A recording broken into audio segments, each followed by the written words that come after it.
on multiple levels, I think if you're a Niners fan, you're disappointed last night because first and foremost, when your team has their back against the wall, and this is a classic back against the wall spot for the Niners, especially in a short week where the other team played a wire-to-wire game where 86 points were scored.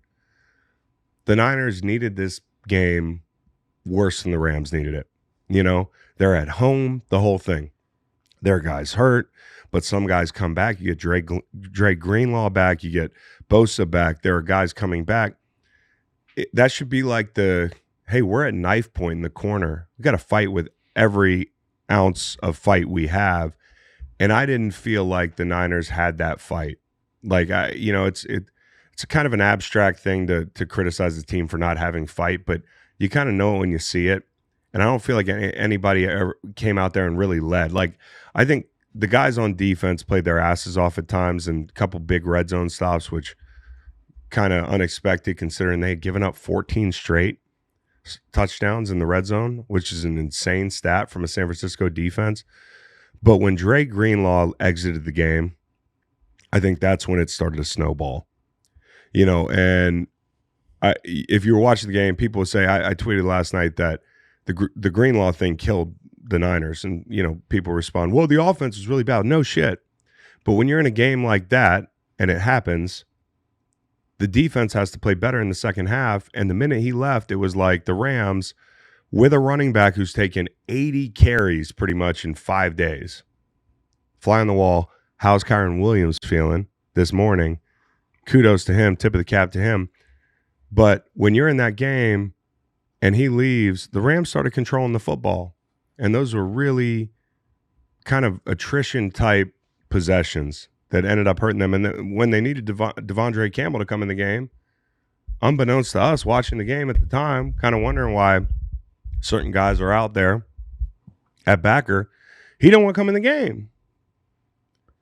I don't know what to make of that. Like, I don't know if it's we've seen this before. Like I saw God rest his soul, Vontae Davis leave early and retire, which is a totally different thing. He doesn't want to play anymore. Like, he's done. To me, it feels like sour grapes that Dre Greenlaw, who's a better player and is going to improve the defense immediately and did, is back in the lineup.